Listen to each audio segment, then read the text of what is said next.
옛날 옛적 경상도 어느 고을에 최진사라는 인품 좋은 양반이 살고 있었습니다. 그에게는 눈에 넣어도 아프지 않을 딸 명선이 있었지요. 명선이 3살이 되던 해 어머니가 모진병을 앓다 자리에 누웠습니다.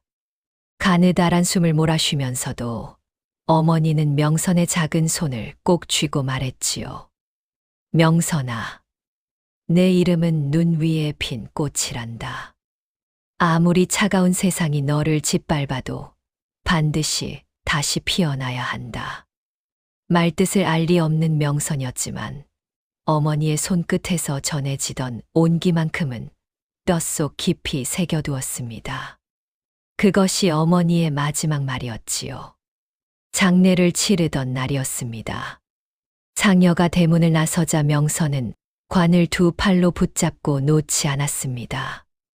어른 둘이 달라붙어 억지로 잡아당기던 그 순간 찌익 소리와 함께 어머니의 저고리 끝자락이 명선의 손 안에 찢겨 남았지요.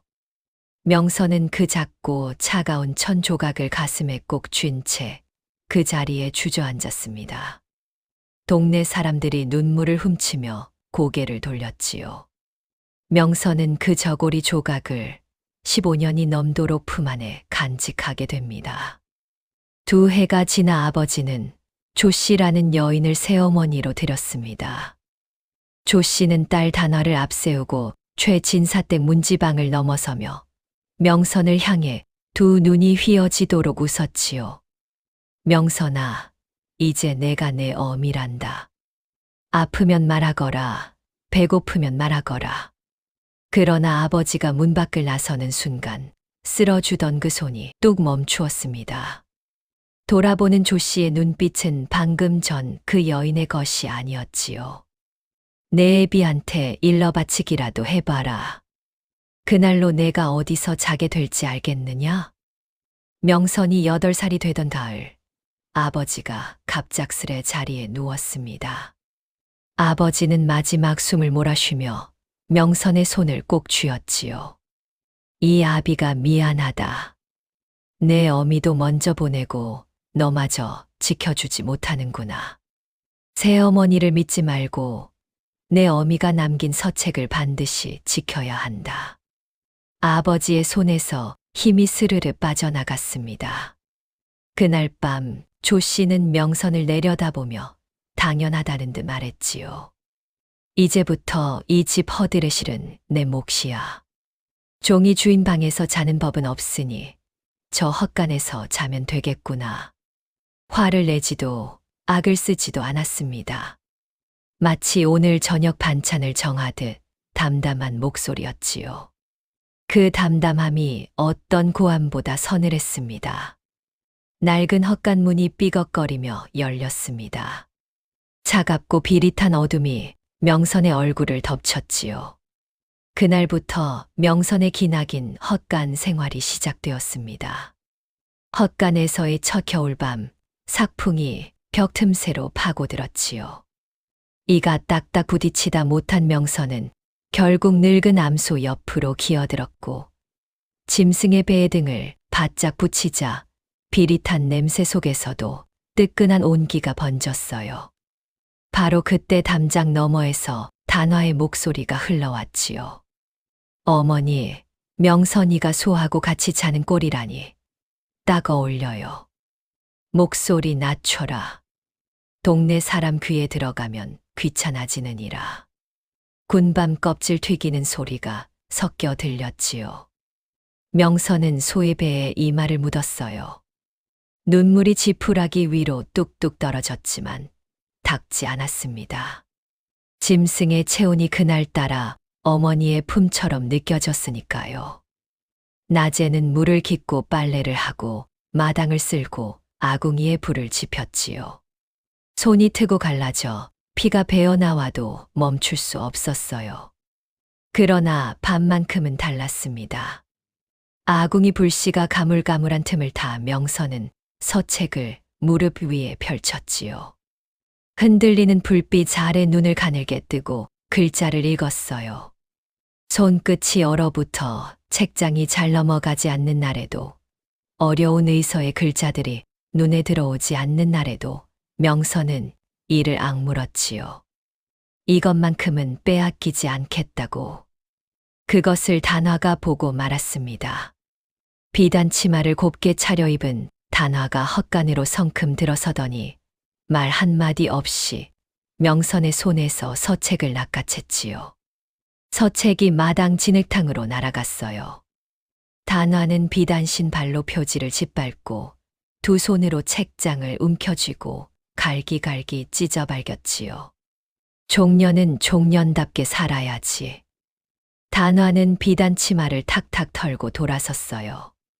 명선은 진흙탕 앞에 무릎을 꿇고 언 손을 호호 불어가며 흩어진 조각들을 하나하나 치마폭에 담았지요.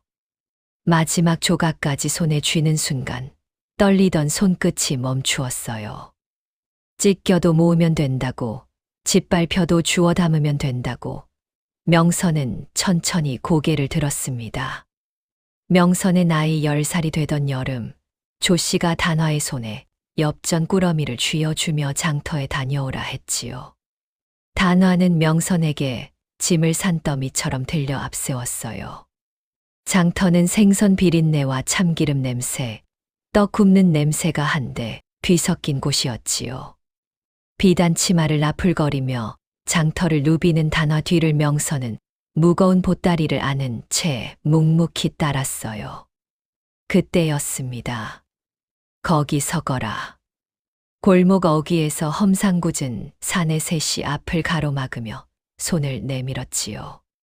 손에 든 것 다 내놓으면 조용히 보내주겠다. 단화가 비명을 지르며 주저앉는 순간 어디선가 단화보다 서너 살은 더 되어 보이는 한 소년이 바람처럼 나타나 사내들 앞을 가로막았어요.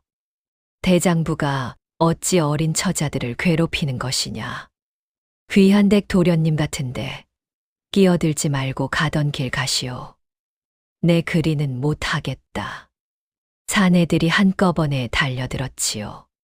소년의 몸놀림은 제법 날렵해서 한 놈의 주먹을 피하고 다른 놈의 발길질을 옆으로 비켜냈지만 셋을 혼자 감당하기엔 역부족이었어요. 결국 사내 하나가 품에서 칼을 꺼내 휘두르는 순간 칼끝이 소년의 눈가를 스치고 지나갔지요.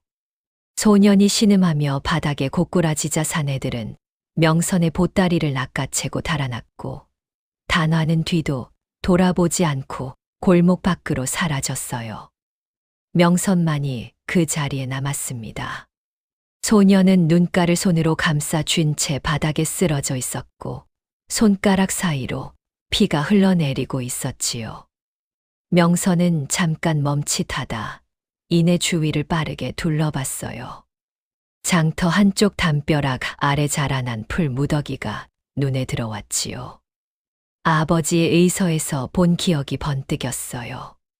지혈에 쓰는 풀이었습니다. 명선은 달려가 한 줌을 뽑아 손바닥 위에 놓고 돌로 짓이겼지요. 짙은 풀 냄새가 손에 번지는 것도 아랑곳하지 않고 소년 옆에 무릎을 꿇으며 떨리는 손으로 짓이긴 풀을 상처 위에 올렸어요. 도련님, 조금만 참으셔요. 그리고 머리에 묶여있던 낡은 붉은 댕기를 풀어 상처 위를 단단히 감쌌지요. 소년이 신음을 삼키며 명선의 손목을 더듬어 잡았어요. 누구요? 나를 도와주는 것이요. 말씀 아끼셔요. 피가 많이 납니다. 명선은 댕기 끝을 단단히 메었지요. 손끝이 떨렸지만 매듭 만큼은 흔들리지 않았어요. 소년의 팔을 자신의 어깨에 걸고 명선은 의원을 향해 걸었지요. 소년은 명선보다 머리 하나는 더 컸지만 아랑곳하지 않았어요. 비틀거리며 골목을 빠져나가는 두 아이를 보며 장터 사람들이 수군거렸지만 선뜻 나서는 이는 아무도 없었지요. 소년의 피가 명선의 저고리를 붉게 물들이고 있었지만 명선은 고개를 숙이지 않았어요. 겨우 의원의 문턱을 넘었을 때였습니다. 의원님, 제발 이 도련님을 살려주셔요. 치료를 마치고 누운 소년이 명선의 손을 더듬어 잡으며 물었지요. 낭자, 이름이 무엇이오? 저는 최명선이라 하옵니다. 명선, 고운 이름이구려. 내 반드시 보답하리다. 늦으면 조 씨의 매질이 기다리고 있었지요. 명선은 자리에서 일어섰어요. 괜찮습니다. 어서 쾌차하십시오. 명선이 방문을 나서던 그 순간 소년의 손에는 붉은 댕기 하나만이 남아 있었습니다. 그로부터 8년이 흘렀지요. 명선의 나이 18이 되던 해 최진사댁은 안팎으로 기울대로 기울어 있었어요. 조 씨가 단화에게 쏟아부은 비단옷과 장신구며 온갖 사치의 값이 한꺼번에 청구되어 오는 날이었지요. 아침부터 대문 밖에서 험악한 고함 소리가 담장을 넘어왔어요. 이보시오, 조 씨 부인. 빌려간 돈을 벌써 몇 달째 미루는 게요. 덩치 큰 사내들이 대문을 발로 차며 쏟아져 들어왔지요. 명선은 마당 한쪽에서 빨래를 걷다 그 자리에 굳어버렸어요. 사내들은 마당에 놓인 항아리를 발로 차고 방문을 벌컥 열어젖히며 집 안을 쑥대밭으로 만들었지요. 그릇이 깨지는 소리, 가재도구가 마당으로 내던져지는 소리가 연달아 들렸어요. 조 씨는 방 안에서 사시나무 떨듯 떨며 변명을 늘어놓았지요. 조만간 큰 돈을 구해 갚을 터이니 제발 며칠만 더 기다려 주시오. 아이고, 이런 빈털터리 집구석에서 무슨 큰돈 타령이요. 가장 덩치 큰 사내가 집 안을 휙 둘러보더니 코웃음을 쳤어요. 단화는 방 안에서 이불을 뒤집어 쓴 채 벌벌 떨고 있었지요. 명선은 깨진 그릇 조각들을 말없이 치우기 시작했어요. 손에 사금파리가 박혀 피가 배어 나왔지만 멈추지 않았지요. 빚쟁이들이 돌아간 뒤 마당에는 산산이 부서진 살림살이만 남았습니다. 그날 저녁이었지요. 조 씨가 깨진 찻잔을 치우는 명선을 내려다보며 혼잣말처럼 중얼거렸어요. 내 딸을 한양 최고 명문가에 시집 보내면 이 빚쯤이야. 명선은 손을 멈추지 않았지요. 조 씨의 눈빛이 무언가를 결심한 사람의 것이라는 걸 알고 있었어요. 돌아갈 곳이 없다는 사실을, 이 집에서 자신의 자리는 처음부터 없었다는 사실을 명선은 이미 알고 있었지요. 며칠 뒤 한양정일품 윤대감 댁에서 중매쟁이가 가마를 앞세우고 나타났습니다. 최진사 댁에 복이 굴러 들어왔구려. 윤대감 외아드님과 혼담이 들어왔소이다. 조 씨는 들고 있던 찻잔을 떨어뜨릴 정도로 경악했지요. 정일품 명문가라면 고을의 지주들조차 감히 고개도 들지 못하는 권세가였어요. 조 씨와 단화는 서로를 껴안고 마당이 떠나가라 웃어댔지요. 명문가와 혼인만 성사되면 그 혼례 비용으로 쌓인 빚을 단번에 갚을 수 있는 상황이었습니다. 명선은 그 소리를 들으며 묵묵히 마당에 낙엽을 쓸었습니다. 잔치 분위기는 사흘을 넘기지 못했지요. 장터를 다녀온 단화의 얼굴이 사색이 되어 돌아온 것은 혼담이 들어온 지 나흘째 되던 날이었어요. 단화는 방 안으로 뛰어들어가더니 문을 쾅 닫고 악을 썼지요. 어머니, 안 돼요. 나 그 집에 절대 못 가요. 아니, 갑자기 왜 그러느냐. 혼례 날짜까지 잡혔는데 신랑이 앞도 못 보고 걷지도 못하는 반푼이라잖아요. 차라리 죽어버리겠어요. 단화는 방 안에서 애지중지하던 혼수용 비단을 두 손으로 움켜쥐고 갈기갈기 찢어발겼지요. 비단 찢기는 소리가 방 밖까지 들렸어요. 조 씨의 얼굴도 순식간에 굳어졌지요. 빚쟁이들은 매일같이 문턱을 넘나들며 집을 내놓으라 호통치고 있었고, 이혼사만 성사되면 빚은 물론 평생 떵떵거리며 살 수 있는 기회였어요. 조 씨는 곰방대를 손에 들고 마당으로 나왔지요. 단화 대신 보낼 사람이 이 집의 명선 하나뿐이었으니까요. 마루에서 명선이 바느질을 하고 있었지요. 조 씨의 눈이 명선에게 멈추었어요. 입가에 비열한 미소가 번지는 것을 명선은 느꼈지만 고개를 들지 않았지요. 명선아. 조 씨의 목소리가 유난히 부드러웠어요. 그 부드러움이 오히려 등골을 서늘하게 했지요.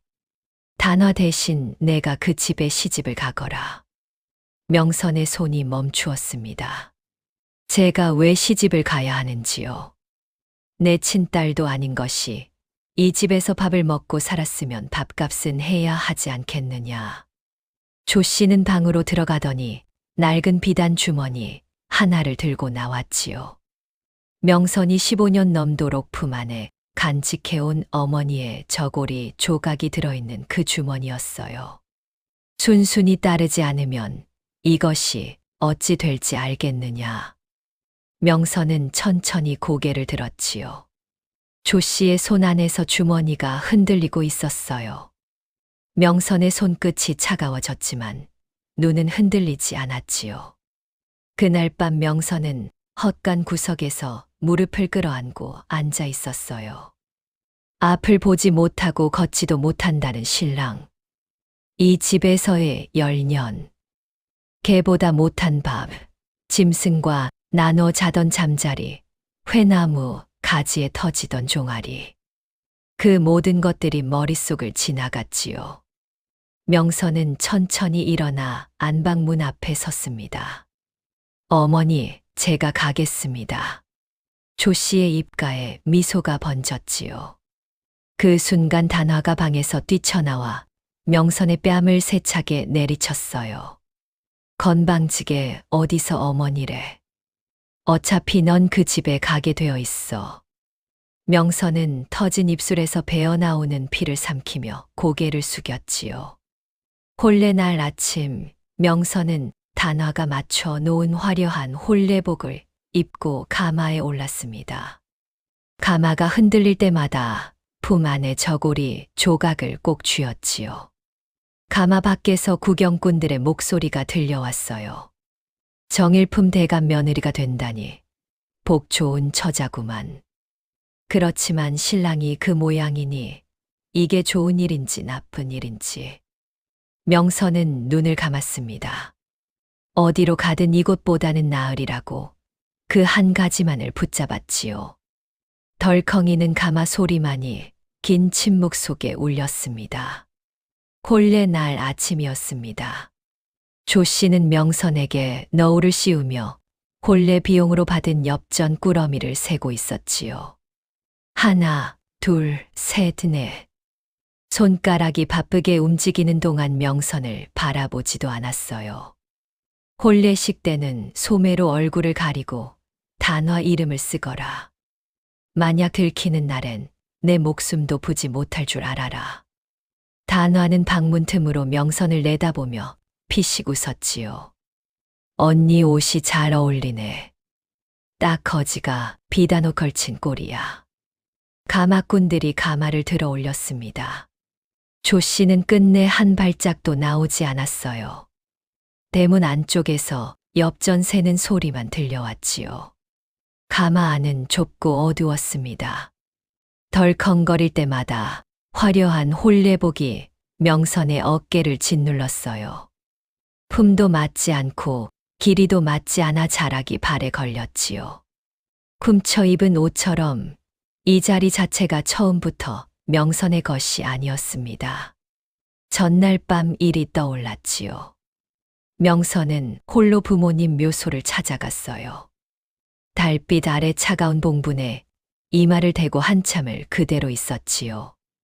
아버지, 어머니. 불효녀가 집을 떠나옵니다. 바람이 나무잎을 흔들었어요.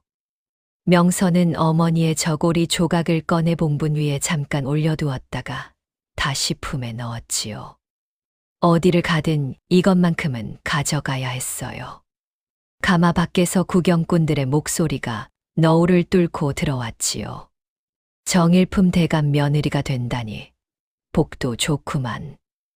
근데 신랑이 앞도 못 보고 걷지도 못한다던데. 명선은 품 안에 저고리 조각을 손에 꼭 쥐었습니다. 어디로 가든 이곳보다는 나으리라는 그 한 가지가 흔들렸다. 다시 단단해졌지요. 아씨, 다 왔습니다. 너울 사이로 스며드는 빛이 밝아졌어요. 높이 솟은 소슬대문이 눈앞에 펼쳐졌지요. 돌아갈 곳은 없다는 사실을 그제야 실감했습니다. 작은 마님이 납시였습니다. 하인들의 목소리가 울려 퍼지자 앞마당에서 여종들이 줄줄이 나와 허리를 굽혔지요. 명선은 어쩔 줄 몰랐어요. 태어나서 누군가 자신에게 허리를 숙이는 것을 본 적이 없었으니까요. 발을 어디에 두어야 할지조차 몰라 그 자리에 굳어버렸지요. 대청마루 끝에 두 사람이 앉아 있었습니다. 시아버지 윤대감은 관복 차림으로 팔짱을 낀 채 명선을 발끝부터 훑어보더니 옆에 앉은 박씨 부인에게 나지게 말했지요. 저게 최진사댁 딸이요. 기대보다 못하구려. 박씨 부인은 말없이 너울 속의 명선을 조용히 응시했어요. 그 눈빛이 머리끝부터 발끝까지 한치의 빈틈도 없이 살피고 있었지요. 명선은 등 뒤로 서늘한 기운을 느끼며 어깨를 움츠렸습니다. 최진사댁 헛간보다 더 차가운 곳이었어요. 여종 사월이가 명선 곁으로 바짝 다가와 귓속말을 했지요.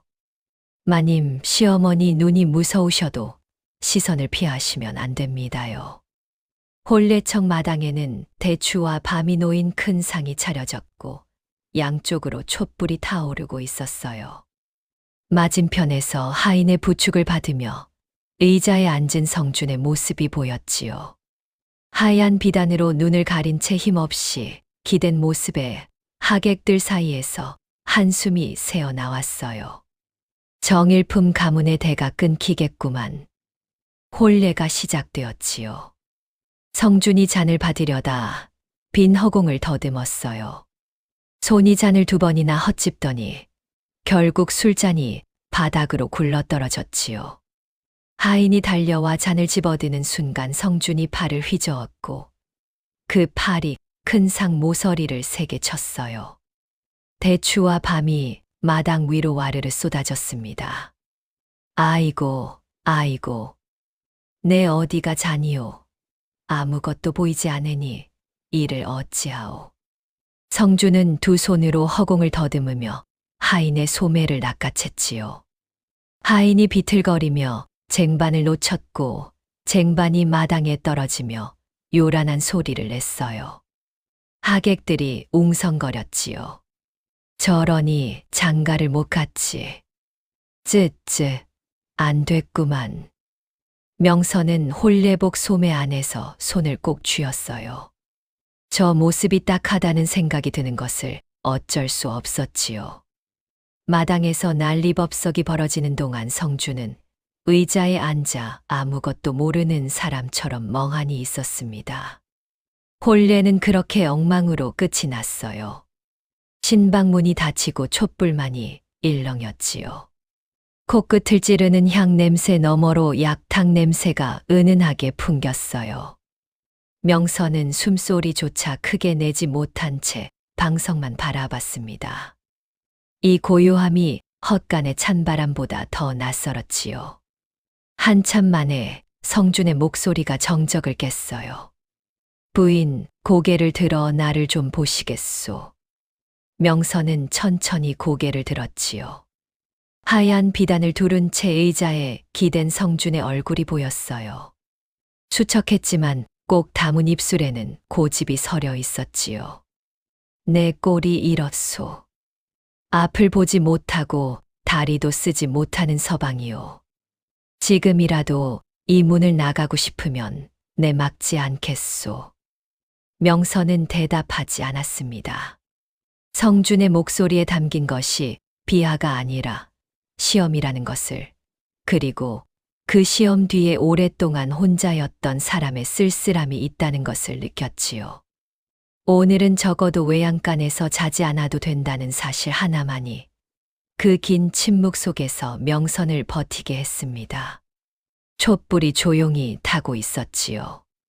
성주는 명선이 대답하지 않자 얼굴을 창 쪽으로 돌렸어요. 비단으로 가린 눈 아래로 입술이 비틀렸지요. 말이 없으면 그냥 나가시오. 내 붙잡지 않겠소. 명선은 움직이지 않았어요. 왜 안 나가시오? 무섭소. 아니면 갈 곳이 없소. 날이 선 대사였지요. 명선은 무릎 위에 올린 손을 천천히 쥐었어요. 갈 곳이 없다는 말이 틀리지 않았으니까요. 서방님. 명선이 입을 열었습니다. 저는 단화 언니가 아닙니다. 촛불이 흔들렸지요. 성준의 고개가 명선 쪽으로 천천히 돌아왔어요. 비단 너머로 눈이 어디를 향하는지 알 수 없었지만 온몸이 명선을 향해 기울어져 있었지요. 언니가 서방님의 병세를 두려워하여 어머니가 저를 대신 보냈습니다. 저는 최명선이라 하옵니다. 용서하십시오. 명선은 바닥에 이마를 댔습니다. 문 밖에서 인기척이 들렸지요. 사월이가 방문 틈 사이로 귀를 바짝 붙이고 있다가 인기척을 들킨 듯 발소리를 죽이며 물러났어요. 이 집에 시집 온 처자가 가짜라는 사실보다 스스로 털어놓았다는 것이 더 놀라웠던 모양이었지요. 방 안에는 긴 침묵이 흘렀습니다. 고개를 드시오. 성준의 목소리에서 날이 빠져 있었어요. 명선이 천천히 고개를 들었지요. 성준은 명선을 향해 몸을 기울인 채 낮게 물었어요. 속인 것이오? 아니면 속아서 온 것이오? 속아서 왔습니다. 하지만 그것이 서방님께 대한 변명이 될 수는 없습니다. 성준은 팔걸이를 손으로 짚으며 천천히 등을 폈지요. 한참 동안 말이 없었어요. 비단 아래로 턱선이 굳었다 풀렸습니다. 나도 숨긴 것이 있소. 명선이 고개를 들었지요. 이 집에서 나를 원하는 사람은 없소. 재산을 노리는 자들 뿐이요. 당신도 그 중 하나일 거라 생각했소. 그 말 속에 오랫동안 혼자였던 사람의 무게가 담겨 있었지요. 명선은 잠시 성준을 바라봤어요. 팔걸이를 짚은 손이 힘없이 놓이는 것을 보았습니다. 서방님, 저는 18해를 헛간에서 살았습니다. 재산을 노릴 처지가 못 되지요. 성준의 입가가 아주 잠깐 움직였어요. 그래서 어쩌겠다는 것이요. 비록 가짜로 왔으나 서방님의 눈과 발이 되어 돕겠습니다. 방 안이 조용해졌지요. 촛불이 한 번 크게 흔들리다 다시 잦아들었어요. 성준은 아무 말도 하지 않았습니다. 대신 창 쪽으로 얼굴을 돌렸지요. 내쫓지 않는다는 뜻이었어요. 문 밖에서 사월이의 나직한 목소리가 들렸습니다. 아이고 세상에, 저런 분이 다 계시네. 혼잣말이었지만 숨기려는 기색은 없었지요. 명선은 그 소리를 들으며 처음으로 어깨에서 힘을 뺐습니다. 시집 온 지 사흘째 되던 날 아침이었지요. 사월이가 밥상을 들고 성준의 방으로 들어서는데 문지방을 채 넘기도 전이었어요. 또 가져왔소. 성준이 코를 찡그리며 손을 내저었지요. 짜서 못 먹겠소. 치우시오. 사월이가 밥상을 든 채 명선을 돌아봤어요. 입술을 삐죽이며 눈을 흘기는 것이 속으로는 할 말이 가득한 눈치였지요. 명선이 조용히 눈짓을 하자 사월이는 모지 이기는 척 물러났어요. 문을 닫으면서도 발소리가 굵었지요.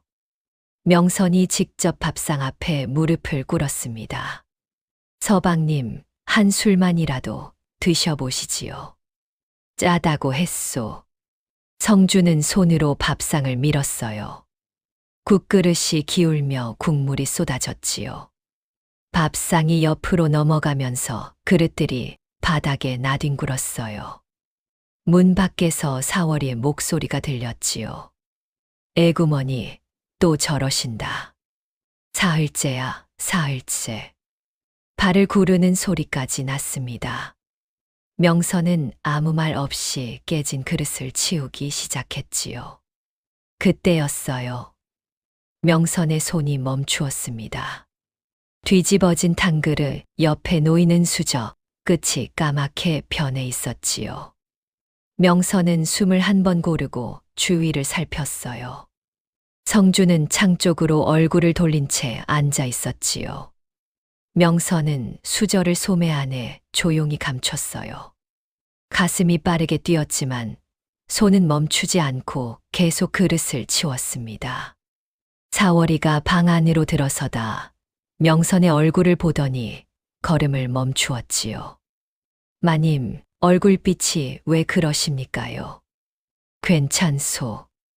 괜찮은 얼굴이 아니신데요. 사월이가 명선의 소매를 살짝 잡아당겼어요. 명선은 고개를 저으며 눈으로 성준 쪽을 가리켰지요. 사월이는 입을 다물었습니다. 그날 밤이었어요. 명선은 치운 밥알 몇 개를 손에 쥐고 방 문지방 밖 어두운 구석에 살며시 내려놓았지요. 그리고 문틈으로 지켜봤습니다. 얼마 지나지 않아 개미떼가 밥알로 몰려들었어요. 명선은 숨을 참았지요. 하나가 뒤집어졌습니다. 그 다음도. 이내 새까맣게 쌓인 개미떼가 꼼짝도 하지 않았어요. 밥 안에 독이 들어 있었던 것이었지요. 명선은 천천히 일어섰습니다. 손이 떨렸지만 주먹을 쥐었어요. 사흘 동안 성준이 밥상을 엎어버린 이유가 그제야 잡혔지요. 투정이 아니었습니다. 살기 위한 것이었어요. 다음 날 아침이었지요. 밥상이 들어오자 성준이 또 손을 내저었어요.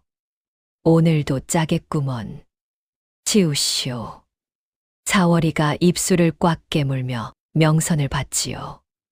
눈에 눈물이 맺힌 채 밥상을 들고 나가는 뒷모습이 작아 보였습니다. 명선은 조용히 밥상을 받아들고 부엌으로 향했어요. 쌀을 씻고 불을 지피는 동안 손이 여전히 떨렸지요. 이 집에서 누군가 성준을 죽이려 하고 있었습니다. 그리고 그 밥상은 이 집 안에서 만들어지고 있었어요. 아궁이 불이 명선의 얼굴을 붉게 물들였지요. 더는 모른 척할 수 없다는 것을 알고 있었습니다. 그날 이후 명선은 밥상이 들어올 때마다 부엌을 먼저 들렀지요. 직접 지은 밥과 직접 끓인 국을 성준의 방에 올렸어요. 처음에는 성준이 또 손을 내저었지요. 오늘도 짜겠구먼. 직접 지었습니다. 한 술만 드셔보시지요. 성준이 잠시 멈추었어요.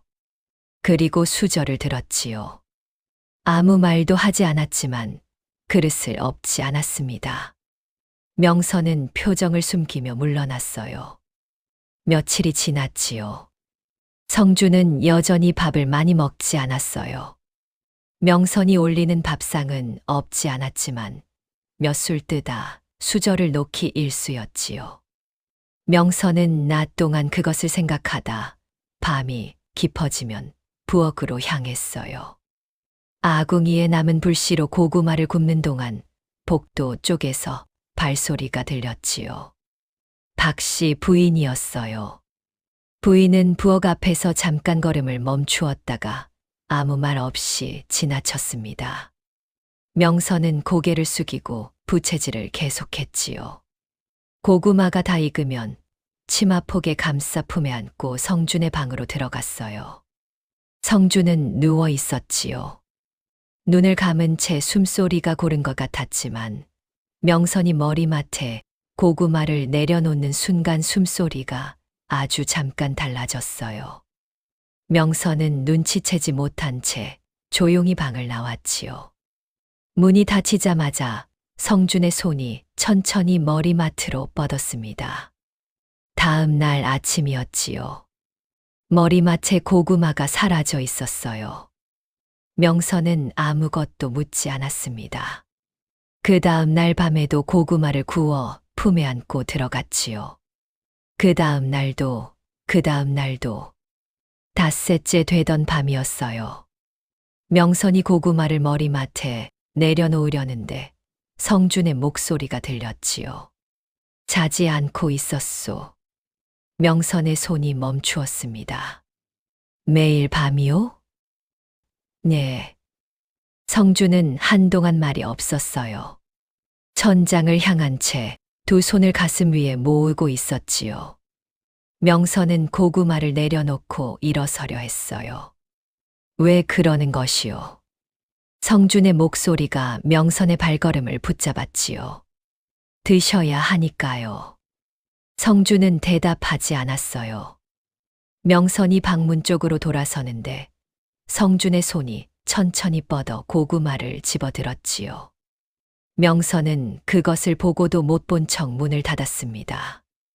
명선이 방문을 닫는 순간 성준은 고구마를 손에 쥔 채 가만히 있었어요. 이 집에서 자신을 노리는 손이 아니라 먹이려는 손이 있다는 것을 처음으로 실감했지요. 한밤중이었습니다.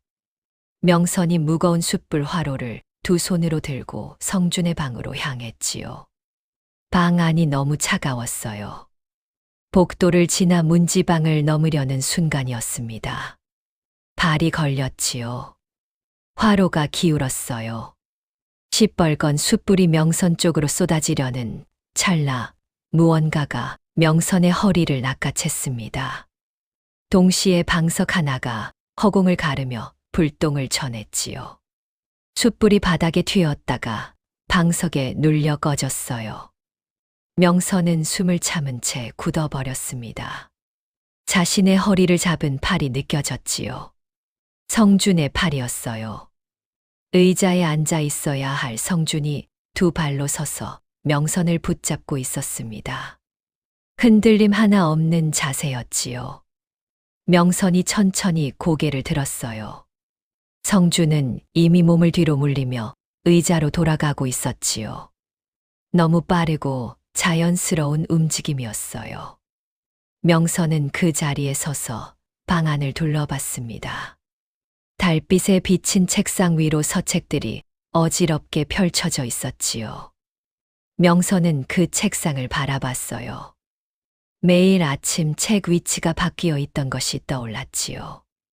앞을 보지 못하는 사람의 방에서 책이 매일 다른 자리에 펼쳐져 있었던 이유가 그제야 잡혔습니다. 명선은 성준을 바라봤어요. 성준은 의자에 앉아 아무것도 모르는 사람처럼 창 쪽으로 얼굴을 돌리고 있었지요. 그러나 팔에는 아직 힘이 들어가 있었어요. 서방님. 성준이 대답하지 않았지요. 그래서 밥상을 엎으셨습니까? 잠시 침묵이 흘렀어요. 성준의 입가가 움직였지요. 무슨 말이오? 눈이 보이십니다. 성준이 천천히 명선 쪽으로 고개를 돌렸습니다. 비단 아래로 눈빛이 또렷했지요. 감추려는 기색이 사라진 눈이었어요. 언제부터 알았소? 화로를 잡으셨을 때요. 성준은 잠시 명선을 바라보다 낮게 웃었습니다. 부인도 첫째 딸이 아니지 않소. 명선은 대답하지 않았지요. 대신 엎어진 화로를 바로잡고 남은 숯불을 정리했어요. 성준은 그 모습을 바라보다 입을 열었습니다. 이 집에서 내가 믿을 수 있는 사람이 없소. 아직도 그 말은 변함없소. 알고 있습니다. 그래도 곁에 있겠소. 명선은 화로 위에 손을 올리며 말했어요. 서방님의 눈과 발이 되겠다고 했습니다. 성준은 한동안 명선을 바라봤지요. 그리고 처음으로 먼저 입을 열었어요. 내 계획을 말하겠소. 들으시겠소. 방 안에 촛불이 조용히 타오르고 있었습니다. 두 사람의 그림자가 벽 위에 나란히 겹쳐졌지요. 비밀 동맹이 맺어진 다음 날부터였지요. 대감이 청지기를 사랑채로 불렀어요. 무슨 말이 오갔는지 알 수 없었지만 그 다음 날 아침부터 명선에게 떨어지는 일의 양이 달라졌습니다. 빨래, 물 깃기, 마당 쓸기에 더해 행랑채 청소와 창호지 바르기까지 한꺼번에 명선의 몫이 되었지요. 명선이 성준의 밥상을 직접 챙기는 것을 대감이 눈치챈 것이었습니다. 성준 곁에서 떼어놓으려는 것이었지요. 명선은 군말 없이 일을 시작했어요. 새벽부터 시작한 일이 해가 중천에 떠도 끝나지 않았지요. 손이 트고 어깨가 끊어질 듯 아팠어요. 하인들이 지나치며 명선을 흘깃거렸지만 아무도 거들지 않았지요. 명선은 허리를 펴지 않고 일을 계속했어요. 그때였습니다. 사랑채 쪽에서 요란한 소리가 들렸지요. 그릇 깨지는 소리와 하인들의 다급한 발소리가 연달아 났어요. 명선이 걸레를 든 채 고개를 드는 순간 청지기가 뛰어왔습니다. 작은 마님, 큰일 났습니다요. 도련님께서 의자에서 구르셨습니다. 명선이 사랑채로 달려가자 성준이 바닥에 쓰러져 있었어요.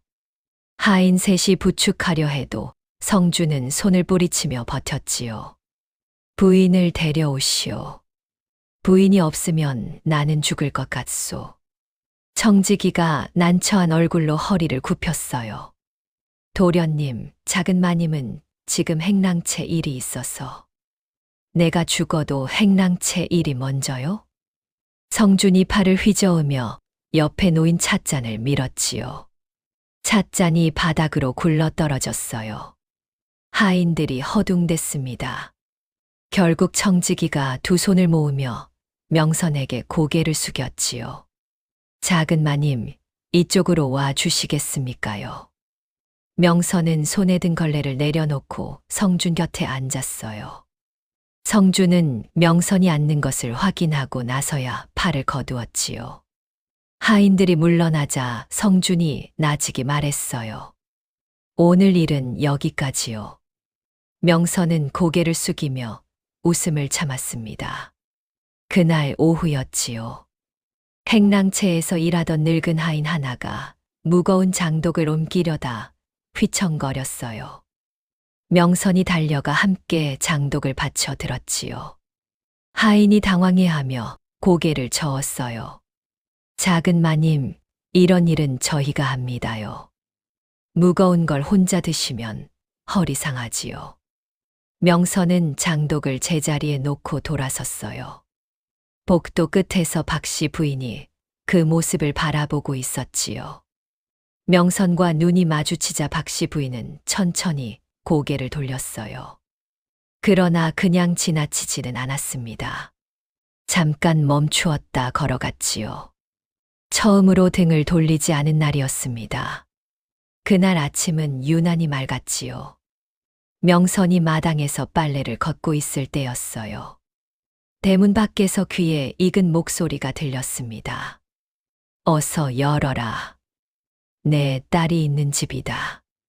명선의 손이 멈추었지요. 대문이 열리기도 전에 조씨와 단화가 하인을 밀치며 안마당으로 쏟아져 들어왔습니다. 조씨는 안마당을 휙 둘러보더니 눈을 번뜩였지요. 아이고, 호강도 이런 호강이 없구나. 내 돈으로 이리 잘 먹고 잘 사는 게야? 단화는 화단으로 성큼성큼 걸어가 명선이 정성껏 키운 꽃가지를 꺾었어요. 하인들이 어쩔 줄 몰라 서로 눈치만 봤지요. 명선은 한 발짝도 움직이지 못했습니다. 조씨의 목소리가 귓속으로 파고들수록 몸이 굳어갔어요. 18해 동안 그 목소리가 날아올 때마다 매질이 따라왔지요. 손끝이 차가워지며 달달 떨렸어요. 빨랫감이 바닥으로 떨어지는 것도 몰랐습니다. 명선은 어느새 담벼락 구석에 등을 붙이고 있었지요. 왜 거기 서 있어? 어서 안으로 들여보내지 못해. 조 씨가 명선을 향해 손가락질했어요. 그때였습니다. 사랑채 쪽에서 성준의 목소리가 터져 나왔지요. 여봐라. 내 지팡이가 어디 있느냐? 어서 부인을 불러오지 못하겠느냐? 하인 둘이 허둥지둥 사랑채로 달려갔어요. 마당의 시선이 일제히 사랑채 쪽으로 쏠렸지요. 조 씨도 눈을 돌렸습니다. 그 순간이었어요. 성준이 마당으로 나왔지요. 지팡이를 짚고 하인의 팔을 더듬으며 걸어오는 모습이었어요. 그러나 발걸음은 곧장 담벼락 구석을 향하고 있었습니다. 부인, 어디 있소? 성준이 손을 뻗었지요. 손끝이 명선의 손에 닿았어요. 명선이 굳어 있는 것을 느끼자 성준은 그 손을 꽉 쥐었습니다. 이리 달달 떨지 마시오. 낮고 단단한 목소리였지요. 8년 전 내 목숨도 살려낸 장한 손이요. 당신 등 뒤엔 내가 바위처럼 버티고 있으니 명선아, 넌 더 이상 매 맞던 아이가 아니라 이 집안의 진짜 안주인이오. 명선의 손이 떨림을 멈추었어요. 조 씨가 입을 열었지요. 저 사람이 어찌 여기를. 성준은 조 씨 쪽으로 고개를 돌리며 지팡이를 고쳐 쥐었어요. 뉘시오. 허락도 없이 남의 집 안마당에 들어서는 분이. 조 씨는 눈만 껌벅이며 입을 다물었습니다. 아는 뱅이 장님이라던 사위가 지팡이를 짚고서도 이렇게 당당한 것을 보니 할 말을 잃은 것이었지요. 명선은 성준의 손을 쥔 채 천천히 담벼락에서 등을 떼었어요. 너는 혼자 버티지 않아도 되는 자리였습니다. 조 씨는 물러나지 않았지요. 성준이 사랑채로 돌아간 틈을 타 조 씨가 명선의 소매를 낚아챘어요. 귀에 입을 바짝 대고 뱀처럼 속삭였지요. 내가 가짜라는 걸 대감마님께 까발리기 전에 만냥을 내놓거라. 헛간에 살던 종년이 비단옷 좀 걸쳤다고 진짜 마님이라도 된 줄 아느냐? 단화가 팔짱을 끼고 비웃었어요. 그 앞 못 보는 서방이 알게 되면 어찌 될 것 같아. 당장 쫓겨나겠지. 두 사람의 눈빛은 자신들이 이겼다고 확신하고 있었지요. 만냥이면 쌓인 빚을 갚고도 남는 돈이었습니다. 그러다 명선의 어깨가 천천히 떨리기 시작했어요. 어머니, 제발 살려주세요. 명선이 바닥에 엎드렸지요. 두 손이 부들부들 떨렸어요. 조 씨의 입가에 미소가 번졌습니다. 단화도 코웃음을 쳤지요. 그럼 그렇지. 어서 돈을 마련해와. 돈은 마련하겠습니다. 그 전에 딱 한 가지만 부탁드립니다. 명선이 품에서 종이 한 장을 꺼냈지요. 이 각서에 지장 하나만 찍어 주십시오. 어머니께서 절 이 집에 보내셨다는 것을 확인해 주시는 것입니다. 그래야 나중에 제가 억울하게 쫓겨나도 어머니께서 증인이 되어 주실 수 있으니까요. 조 씨는 각서를 흘끗 내려다봤어요. 단화도 옆에서 들여다봤지요. 이게 다야? 그냥 내가 여기 왔다는 거 적은 거잖아. 네, 그것뿐입니다. 어머니 도장만 찍어주시면 돈은 반드시 마련하겠습니다. 조 씨는 코웃음을 치며 지장을 찍었지요. 단화도 옆에서 킥킥거렸어요. 저게 저러다 또 당하겠네. 명선은 고개를 숙인 채 각서를 접어 품에 넣었습니다. 조 씨와 단화가 돌아서며 걸어갔지요. 조 씨가 방금 찍은 지장은 계모가 대감댁에 가짜 신부를 보냈다는 사실을 스스로 인정한 자백서였습니다. 만냥을 받아내려는 욕심에 제 발로 덫에 걸어 들어온 것이었지요. 명선은 천천히 고개를 들었어요. 발을 들인 이상 끝을 봐야 하는 자리였습니다. 그날 아침이었지요.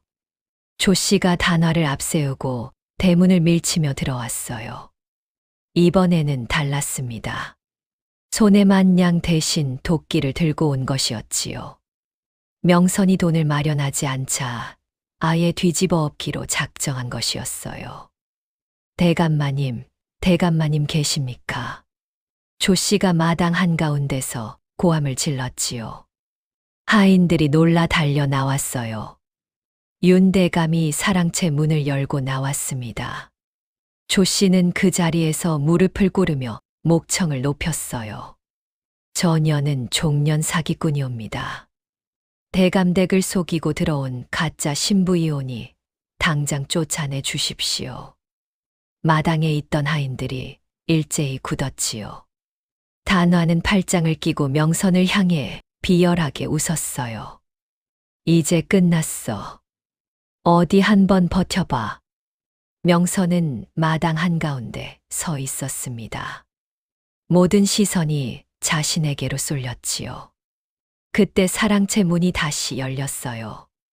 성준이 하인의 부축을 받으며 나왔습니다. 조 씨를 향해 고개를 돌리더니 목소리를 높였지요. 천한 것이 감히 우리 집안을 능멸하는 것이냐. 조 씨가 눈을 번뜩이며 성준을 바라봤어요. 도련님, 전연이 가짜라는 것이 밝혀졌으니 당장 내쫓으셔야 합니다. 당장 전연을 끌어내라. 윤 대감이 팔짱을 끼며 차갑게 내뱉었지요. 멍석 마라 마당 밖으로 내쫓아라. 조 씨의 얼굴에 환한 웃음이 번졌어요. 단화가 손뼉을 치며 마루 위로 올라서려 했지요. 어머니, 빨리요. 저 방이 이제 내 방이잖아요. 그래, 어서 들어가거라. 오늘부터 이 집이 우리 집이다. 조 씨가 단화의 손을 잡으며 활짝 웃었어요. 12년을 기다린 것이 한꺼번에 쏟아지는 웃음이었지요. 그때였습니다. 마당 한쪽에서 낮은 울음소리가 들렸어요. 사월이었지요. 사월이는 행랑채 기둥 뒤에 서서 손으로 입을 틀어막은 채 눈물을 흘리고 있었습니다. 하인들 중 아무도 나서지 못하는 가운데 사월이만이 그 자리를 떠나지 못했지요. 명선은 그 자리에서 주저앉았어요. 두 손으로 얼굴을 감싸고 어깨를 들썩이며 울었습니다. 울음소리가 마당을 가득 채웠지요. 조 씨와 단화가 마루 위로 올라서려 하던 그 순간이었어요. 마당에서 웃음소리가 들렸지요. 조 씨가 걸음을 멈추었어요. 단화도 멈추었습니다. 울음소리가 났어야 할 자리에서 웃음소리가 났지요. 명선이 천천히 고개를 들었어요.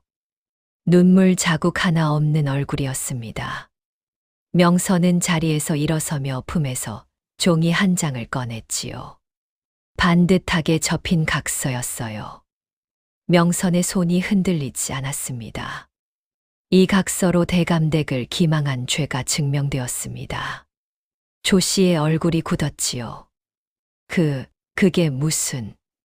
어머니께서 직접 찍으신 지장이 있습니다.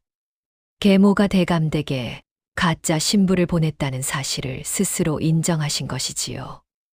만냥을 받아내려다 스스로 덫에 걸어 들어오셨습니다. 단화가 조 씨의 소매를 잡아당겼어요. 어머니, 저게 무슨 소리예요? 그 각서가... 조 씨는 입술을 떼었다 닫았다 했지요. 며칠 전 아무 생각 없이 찍었던 그 지장이 떠올랐어요. 손이 떨렸습니다. 그 순간이었지요. 사랑채 문이 열렸어요. 하인의 부축도 없이, 지팡이도 없이. 성준이 아는 뱅이 의자에서 유유히 두 발로 일어서며 마당으로 걸어 나왔습니다. 조 씨의 입이 벌어졌지요. 단화는 뒷걸음질을 쳤어요. 마당에 서 있던 하인들도 숨을 죽였습니다. 사월이가 기둥 뒤에서 손으로 입을 막았지요. 성준의 눈빛은 흐릿한 장님의 것이 아니었어요. 한여름 밤의 별처럼 또렷하게 빛나는 눈이 조씨와 단화를 꿰뚫고 있었지요. 성주는 곧장 명선 곁으로 걸어왔어요. 그리고 나직이 말했습니다. 수고했소. 혼자 버텨줘서 고맙소. 명선은 아무 말도 하지 못했지요. 눈물이 차오르는 것을 느꼈지만 고개를 들었어요. 성준이 조씨와 단화를 향해 돌아섰습니다. 쥐새끼들이 제 발로 들어왔구나. 조씨의 무릎이 후들거렸지요. 단화는 마루 기둥의 등이 부딪히도록 물러났어요. 처음으로 두 사람이 같은 편에 선 자리였습니다. 윤대감이 사랑채 앞에 서서 팔짱을 낀 채 그 광경을 바라봤지요. 성준이 각서를 높이 들며 대감을 향해 돌아섰어요. 아버님. 대감의 눈빛이 흔들렸습니다. 이 각서는 조씨 모녀가 대감 댁을 속인 증거요입니다. 그런데 한 가지 더 있습니다. 성준의 목소리는 낮고 차가웠지요. 조씨 모녀가 이 집에 들어와 독든 밥상을 올릴 수 있었던 것은 누군가 안에서 문을 열어주었기 때문입니다. 그 사람이 누구인지 아버님께서는 알고 계시겠지요. 대감의 얼굴이 굳었어요. 마당에 있던 하인들이 숨을 죽였지요. 그때였어요. 안채 문이 열렸습니다. 박씨 부인이 단정한 걸음으로 걸어 나왔지요. 손에는 두루마리 하나가 들려 있었어요. 박씨 부인은 마당 한가운데 서서 두루마리를 펼쳤습니다. 목소리가 떨리지 않았지요. 이것은 내가 직접 기록한 것이요. 대감께서 조씨 모녀를 사주해 아들의 밥상에 독을 타게 한 날짜와 경위가 낱낱이 적혀 있소. 마당이 얼어붙었어요. 대감이 한 발짝 앞으로 나왔지요. 부인, 지금 무슨 짓을? 내가 진작 막았어야 했소. 박씨 부인의 목소리가 낮아졌어요. 그 눈이 처음으로 젖어들었지요. 박씨 부인은 명선을 향해 고개를 돌렸어요. 미안하다, 아가. 내가 더 일찍 나섰어야 했다. 명선은 아무 말도 하지 못했지요. 12년 동안 단 한 번도 들어본 적 없는 말이었어요. 어른이 자신에게 미안하다고 말하는 것을 명선은 살면서 처음 들었습니다. 성준이 손짓을 하자 문 밖에서 관군이 들어섰지요. 대감은 뒷걸음질 치다 계단에 걸려 비틀거렸어요. 조 씨는 그 자리에서 무릎을 꿇으며 울부짖었습니다. 살려주십시오. 제발 한 번만. 단화는 담벼락 쪽으로 달아나려다 하인에게 붙잡혔지요. 놔줘요. 나는 아무것도 몰랐어요. 어머니가 시킨 거예요. 조 씨가 딸을 바라봤어요. 단화는 어머니의 눈길을 피했지요. 탐욕으로 쌓아올린 것이 무너지는 데는 한순간이면 충분했습니다. 대감과 조씨, 단화가 관군에게 끌려나갔지요. 박씨 부인만이 그 자리에 남아 명선 곁에 섰어요. 마당이 고요해졌습니다. 봄바람이 매화나무 가지를 흔들었지요. 폭풍이 지나간 밤이었습니다. 성준이 명선을 불렀지요. 방 안에는 촛불 하나만이 타고 있었어요. 성준은 품에서 무언가를 꺼내 명선 앞에 내려놓았습니다. 낡은 붉은 댕기였지요. 세월의 때가 묻어 빛이 바랬지만 매듭 만큼은 그대로였어요. 명선은 그 댕기를 바라봤지요. 손끝이 떨렸어요. 8년을 기다렸소. 성준의 목소리가 낮았지요. 그때 그 낭자가 내 사람이 되어줄 줄은 몰랐지만 이 댕기만큼은 놓지 않았소. 명선은 말없이 품 안으로 손을 넣었어요. 15년 동안 한 번도 내놓지 않았던 어머니의 저고리 조각을 꺼냈지요. 그리고 천천히 성준의 손 위에 올려놓았습니다. 두 사람이 서로의 손 안에 든 것을 바라봤어요. 찢어진 저고리 조각과 낡은 붉은 댕기. 각자가 가장 힘든 날에 붙잡았던 것들이었지요. 성준이 먼저 입을 열었어요. 장터에서 당신이 내 눈을 감싸주던 날, 나는 이름도 몰랐소. 그런데도 그 손이 잊히지 않았지요. 저는 도련님 얼굴도 기억하지 못했습니다. 알고 있소. 성준이 명선의 손을 쥐었지요. 그래도 괜찮소. 이제는 알았으니. 명선의 눈에서 눈물이 흘렀어요. 닦지 않았지요. 오늘만큼은 닦지 않아도 되는 눈물이었습니다. 두 사람의 그림자가 촛불 아래 하나로 겹쳐졌지요. 저고리 조각과 붉은 댕기가 두 손 안에서 나란히 놓여 있었어요. 유배를 떠나는 날 아침이었지요. 조 씨와 단화가 포졸에게 이끌려 대문을 나서고 있었어요. 화려하던 비단옷 대신 낡은 무명 한 벌이 전부였지요. 단화는 고개를 숙인 채 걸었어요. 눈이 부어 있었지만 울음소리조차 내지 못했습니다. 명선이 대문 앞에 서 있었지요. 조 씨가 명선을 보자 입술을 떼었어요. 설화야, 내가 잘못했다. 제발. 명선은 한동안 조 씨를 바라봤습니다. 그리고 천천히 입을 열었지요. 어머니, 여쭤봐도 되겠습니까? 조 씨가 굳었어요. 겨울에 이불 한 장 없이 소와 함께 자는 것이 어떤 것인지 아십니까? 배가 너무 고파 물로 허기를 달래는 것이 어떤 것인지 아십니까? 회나무 가지로 종아리를 맞아 걸음을 걷지 못하는 것이 어떤 것인지 아십니까? 제 나이 8살 때부터였습니다. 조 씨의 발걸음이 멈추었지요. 비록 피는 섞이지 않았어도 아버지의 아내였으니 어머니라 부르며 살려 했습니다. 단 한 번이라도 제 이름을 불러주셨다면, 단 한 번이라도 따뜻한 밥 한 그릇을 내어주셨다면 저는 진심으로 어머니라 불렀을 것입니다. 단화의 어깨가 파르르 떨렸지요. 조 씨는 돌아보지 못했어요. 하지만 어머니, 한 가지만큼은 감사드립니다. 명선의 목소리가 차분해졌지요. 저를 이곳에 보내주셨으니까요. 덕분에 서방님을 만났습니다. 조 씨가 할 말을 잃었어요. 포졸이 다시 걸음을 재촉했지요. 명선은 그 뒷모습을 바라보다 고개를 들었어요. 눈물은 없었습니다. 이미 등을 돌릴 수 없는 길 위에 서 있었지요. 그로부터 한 달이 지났어요.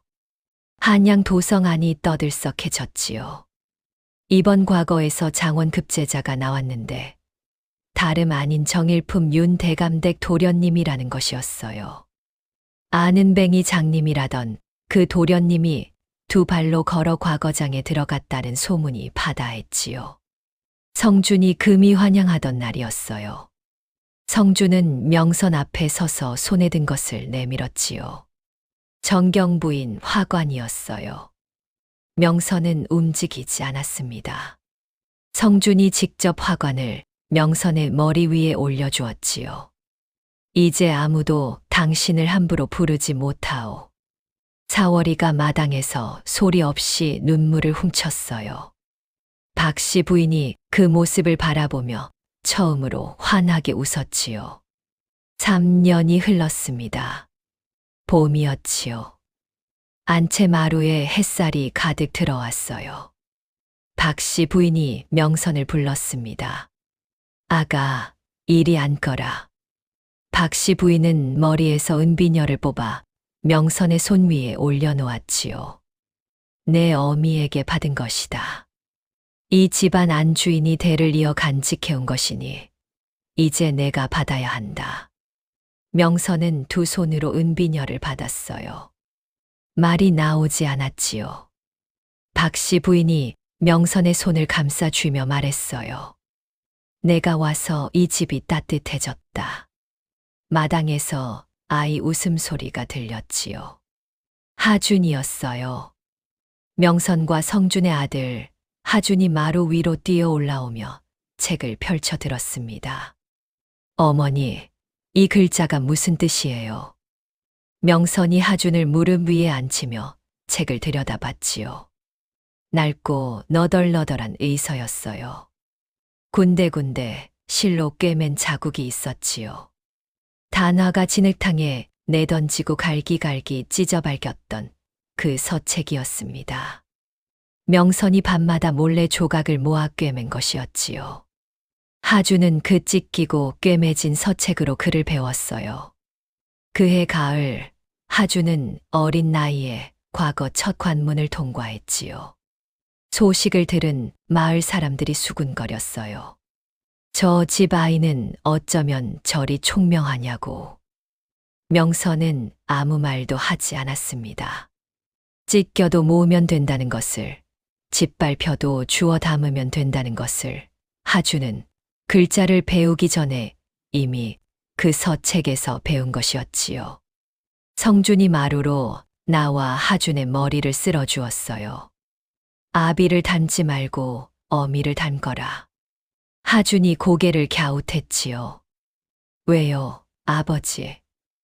내 어미가 더 대단한 사람이니까. 명선은 고개를 숙이며 웃었어요. 그날 오후였지요. 명선은 홀로 부모님 묘소를 찾아갔어요. 봄바람이 불었습니다. 명선은 봉분 앞에 앉아 품에서 어머니의 저고리 조각을 꺼냈지요. 이제는 빛이 바랬지만 그 온기만큼은 여전했어요. 어머니 다시 피어났습니다. 바람이 나무잎을 흔들었지요. 아무도 대답하지 않았지만 이번에는 괜찮았습니다.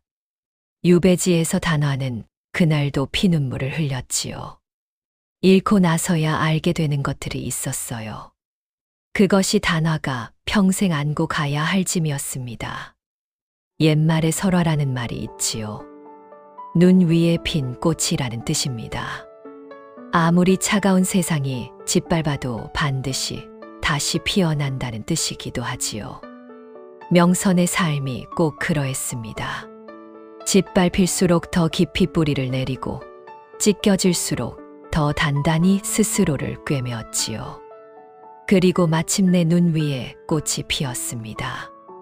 이야기가 마음에 남으셨다면 다음 꽃빛 야담에서도 함께 해주세요.